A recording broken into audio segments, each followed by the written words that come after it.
Okay, our next speaker is Haiyuan Yu from Proteomic University, please. Thank you. Good morning, everyone. First of all, I would like to thank the organizer for giving me this great opportunity and platform to present our work. I decided to actually slightly change the title to better reflect what we have done, what we want to do, and what we are able to do. So the new title is Revealing Molecular Mechanisms of Human Disease Genes Through Our Three-Dimensional Structural Interactome Analysis. So, okay. So we are,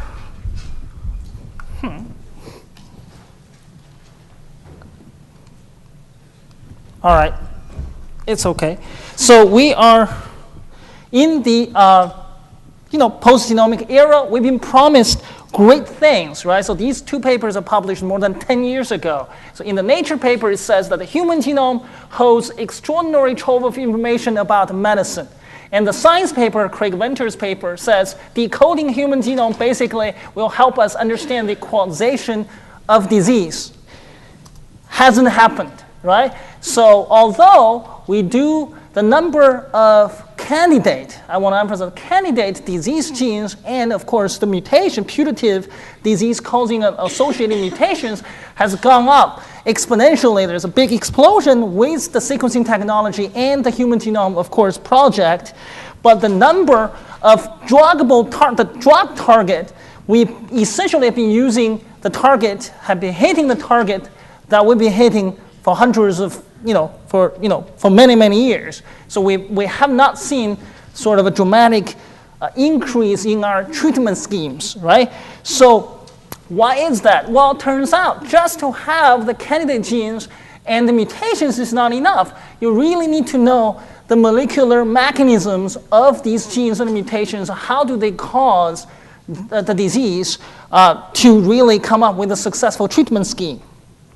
So since the publication, the previous speaker also, I appreciate that, showed that, the Human Interactome Network, and we actually, my colleagues and I, we published the most recent one in 2011, and I think using this new one maybe will help increase the precision of your methods. So this will, with this network published, people start to use this, but basically the results that people found was basically, well, genes causing the same disease tend to interact with each other. That's basically the fundamental results that people have discovered, and that's basically the canonical guilt by association sort of thought process, and it has not been very successful. In this one paper that people say that they have 10% success rate, and it's not very, very good. So what's wrong? Well, if you look at this, so this is sort of this is the very sort of, traditional hairball of a network, and you have all these proteins are these nodes in the network, and they're strictly graph theoretical mathematical nodes. They are mathematical dots. They have no structure, no volume, and but on the other hand, we also know that the structure is the fundamental the fundamental basis for the function of the protein. And just like the previous speaker has said that we really need to incorporate these structural information on top of these graph theoretical nodes to make this network more biological instead of purely mathematical networks. And that's what we want to do. So we want to really build a structurally resolved interactome network. Not only we know which two proteins interact, we also want to know where the two protein interacts. So we really want to build a structurally resolved three-dimensional network. And to do that, the first thing we want to do is we want to get as many as possible all of the published detected interactions. So I want to emphasize here we do not make any predictions. We want to find the published, established interactions. And we want to find the binary physical interactions because if we want to know where they bind, the binding interfaces, if two proteins don't even interact with each other, this concept doesn't even apply.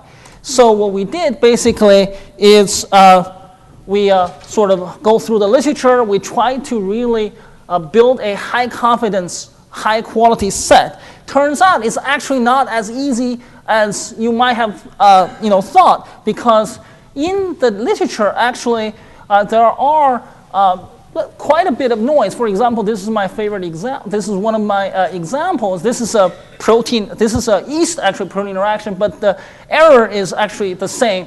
So we have, if you go to database, you find that GPB2 interact with PMA1, and they give you actually the PubMed ID to this paper. Looks very kosher. So what can go wrong? But if you actually go to this paper and you read about it, this paper describes GBP2 binds to the DNA using a chip experiments. So it's a protein-DNA interaction, not a protein-protein interaction, right? So these type of errors there are in some of these data sets, because this literature curation is a very difficult process. It's very, very helpful. I don't want to say it's very, very helpful, these databases.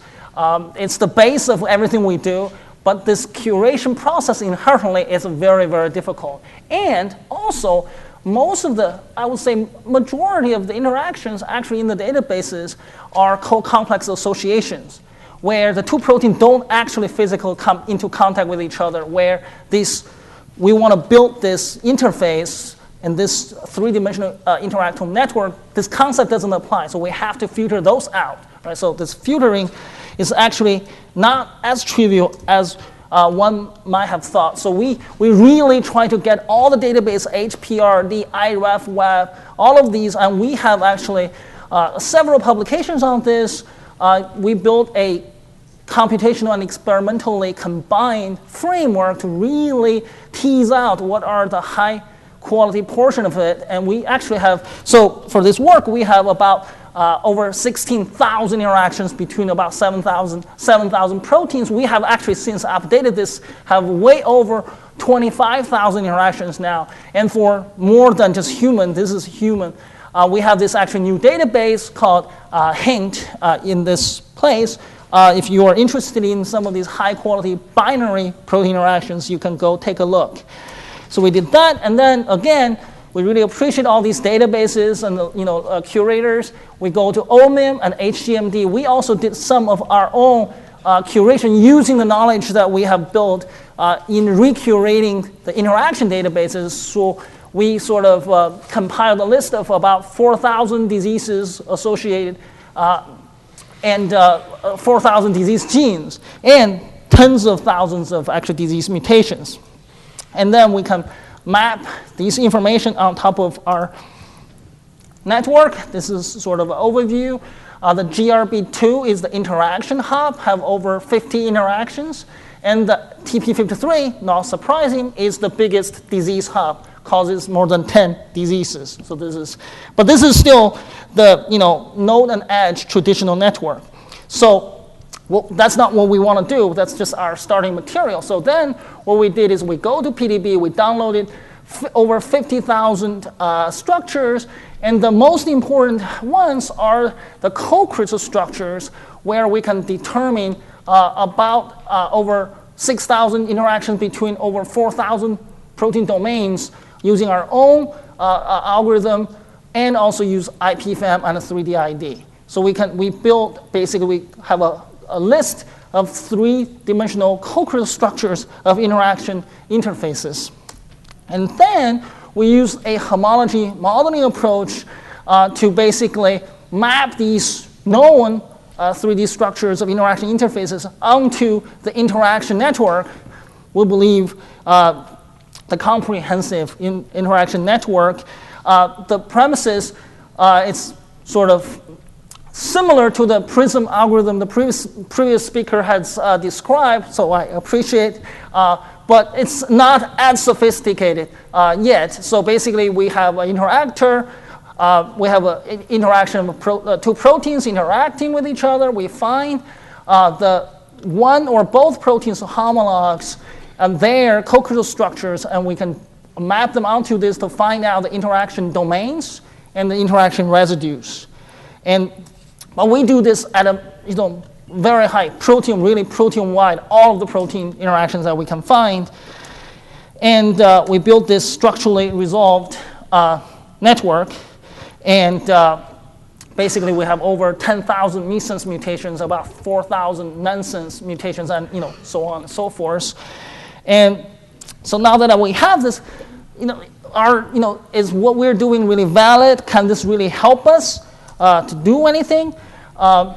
But so we want to understand, using this network, to understand all these mutations and what's their molecular mechanisms. But before I go in there, one thing I want to say is we need to, the mutations can be actually broadly divided into two categories. One is this in-frame mutations, consists of missense mutations and in-frame insertion deletions, and truncating mutations. The other category is nonsense mutations, out-of-frame indels, and defective splicing, affecting the splicing site.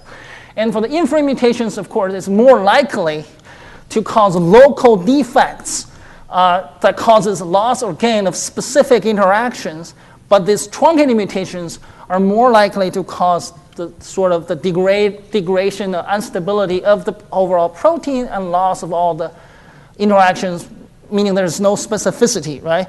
With that in mind, what we did is we want to see, how these our network can help us understand this. So the first thing we did is we look at in-frame mutations that can more likely to cause specific disruption of specific interactions. And what we look at is the mutations and their location with respect to the interface domain that we just determined on the proteome scale. So what we found is that there is a significant enrichment, to our surprise, for these mutations to be in a specific interaction interface. And they're, of course, accordingly depleted outside of any domains, right? So that means that disruption of specific protein-protein interactions is very important in the pathogenesis of many disease genes, and we need to understand that. And some people may say, well, that's not surprising. Domains are functional units, functional structural units. So, you have these domains. But if you look at any other domain that are not used as an interaction interface, there is absolutely zero enrichment. So it's not a phenomena because of their domains. It's because they are bridging interactions. They are interaction interface domains. And as a sort of control, we look at the truncating mutations. There's no specificity in their losing interactions, and there is no specificity in terms of their distribution in the protein. And the other negative control that we have is we took all of the DB SNP, non-synonymous SNPs, and majority of them will be, we believe they're benign, they don't cause any function, and they are absolutely flat, their distribution. So again, this shows that disruption of specific protein-protein interactions are very, very important in understanding the pathogenesis of many disease genes.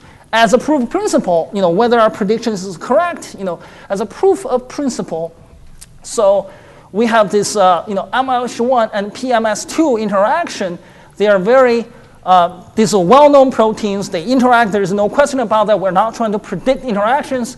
But there is so they're involved in mismatch repair pathways, and they are well-known colorectal cancer genes, but there is no co-crystal structure for this interaction, although this interaction is well-known. So use our homology modeling, we are able to sort of build a model using, based on MLH1 homodimer. And we basically predict that these two domains are the interface domains for these interactions. And then what we did is then we pick 9 mutations/variants. The green ones, the 3 green ones, are just DB SNP, non-synonymous SNPs. We pick 3. And they are one on each of the interface domain, one outside of domain. Really, we're trying to space them out as a good negative control. And then the 6 colorectal mutations from HGMD, in HGMD, they are listed as colorectal cancer causing mutations. And there are no difference between these 6. But when we look at our model, we found that the 3 red ones are on our interaction interface, and the 3 blue ones are outside of the interface. Again, in the literature, they are listed, all of the 6 are listed as colorectal cancer causing mutations. But then, based on our model, and then when we test it, of course, the wild type, you'll see they interact with each other, no question about it. This is well known.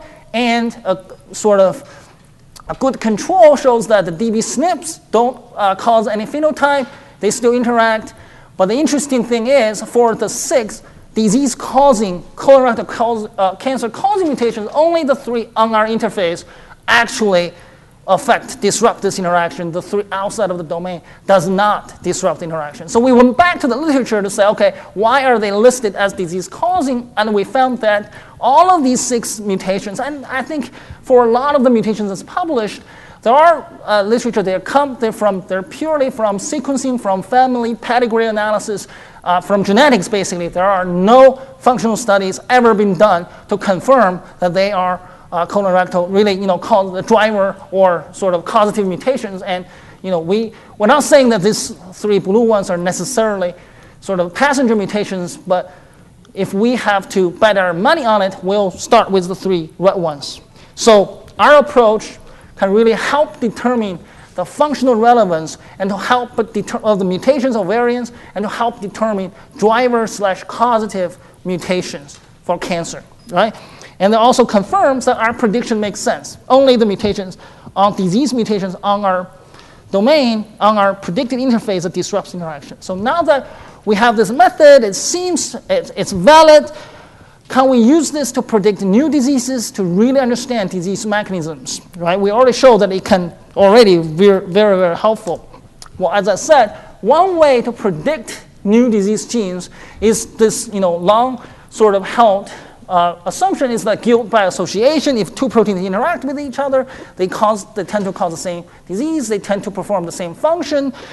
But there's also a paradox of paradigm, right? Because we know that genes often are pleiotropic, meaning that, for example, BRCA1 can cause breast cancer but cause other cancers. That rarely 2 genes cause the exact same set of all the different diseases, right? So how do we solve this? Turns out, actually, so here we look at location of pairs of mutations. We'll look at mutation pairs on the same protein. If the 2 mutations on the same protein are in the same interaction interface, the y-axis is the fraction of them causing different diseases, right? Pleiotropy, so different diseases. And if they're on the same protein of the same interaction interface, they tend to cause the same disease, no problem. But if they're on the same protein but different interface, they actually have a much, much higher tendency to cause different diseases, the opposite of guilt by association. And if you look at actually non-interacting, again, we go back to the non-interacting domains, right? Doesn't matter whether it's the same domain, doesn't matter if it's different domain, or if it's just outside of any domain, they cause the same disease. They tend to cause the same disease, right? So again, our 3-dimensional structural network can really help us dissect and provide molecular level sort of explanations for pleiotropy and specificity. And the other sort of main sort of aspect of the complex genotype-to-phenotype relationship, besides gene pleiotropy that I just talked about, is this so-called Locus heterogeneity, meaning that multiple genes can cause the same disease, right? And again, the traditional sort of canonical view is that if you have, again, we're looking at pairs of mutations, but on 2 different proteins here. We're looking at pairs of mutations on 2 different proteins. And now this y-axis is a fraction of them causing the same disease. So this is the opposite of what we saw in the previous slide. So if we look at mutations on interacting proteins and versus non-interacting proteins, this is nothing new, right? People know that the interacting proteins, of course, they tend to cause the same disease, guilt by association. But what if we dissect it even further with our three-dimensional structural network. Turns out, if the two mutations are on the corresponding interface that bridging that specific interaction, you'll have a much higher chance to cause the same disease than if they're on separate other interfaces of the same interacting protein. They're still interacting proteins, right? So this, again, provides much higher. So now that we have shown that we have this three-dimensional structural network, and it can really help us dissect the complex genotype-to-phenotype relationships. And so can this really help us find new disease genes? You betcha, right? So I just picked this Prince methods, and we can show, and we didn't even do any machine learning. We just took this raw enrichment score of the, and then we can see we just way outperforms this, one of the best methods that, currently available. And I want to emphasize that we're not saying this method is bad.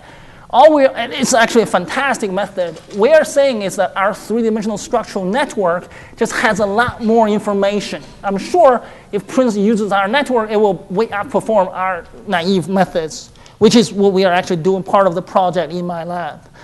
And then also we can flip it around. It can actually help model molecular mechanisms of disease genes and disease mutations. If they're on one interface with one protein, they can cause one disease with one phenotype. If they're on another interface with another protein, they will cause another disease phenotype.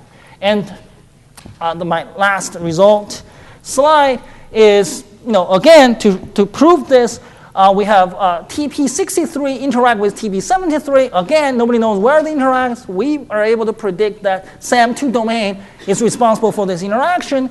And actually, TP63 is so far the only known gene that cause the AEC syndrome. One of the main characteristics is you have a cleft palate. So it's a not very good disease.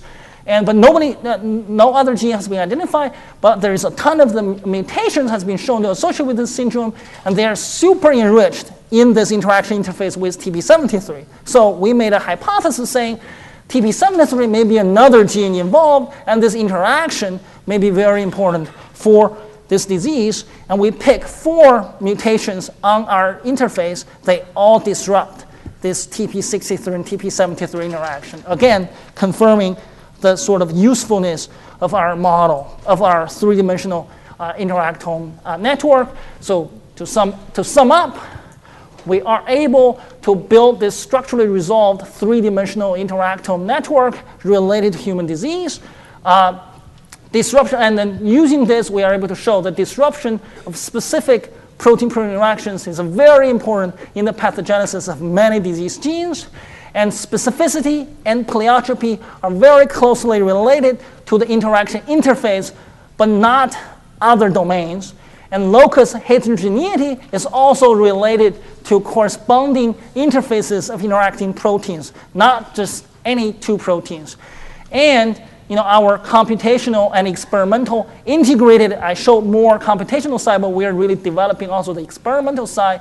The computational experimental integrated three-dimensional network analysis can really help us, hopefully I can convince you guys, can really help us understand molecular mechanism of disease genes and their associated mutations. So acknowledgement, I would like, so Xujuan, Xiaomu, Jishnu, and Bram are in my lab, are all involved in this work, and I really appreciate our collaborators, Steve. And of course, our paper, this is a highlight track. So our paper has been published. I also have a poster, X69. Feel free to check it out. Thank you.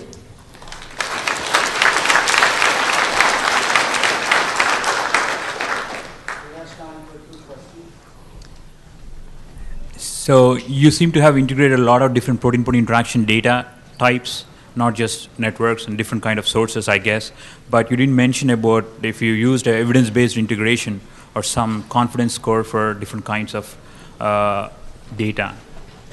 So that's an excellent question. So we did. So we look at for each interaction, we look at their evidence score. So if you go to our supplementary table, we actually have, yes, only certain, like we said, like I showed that example, that protein DNA, the chip experiments is excluded from our data set. Yes, we look at the evidence. We require they have at least 2 different papers and 2 different methods to report, 2 different binary methods. We classify them as binary or co-complex. Yes, we do. Do you actually see cases of complementary mutations in your interaction interfaces? And do you take into account the allele frequency to really come up with whether there is a confidence in your association? I'm sorry, say it again? Do you see any complementary mutations in your interfaces? Yes. And are you planning to take into the allele frequency into account when you're... So, yes, so I guess what I showed, it's the locus heterogeneity. Those are, you can, mutations on one interface and mutation on the other interface, they cause the disruption of the same interaction. Yes, we do see that, and then, yes, allele frequency, we didn't take it into account here, but that's something, yes, that would be nice to incorporate. Thank you, great question.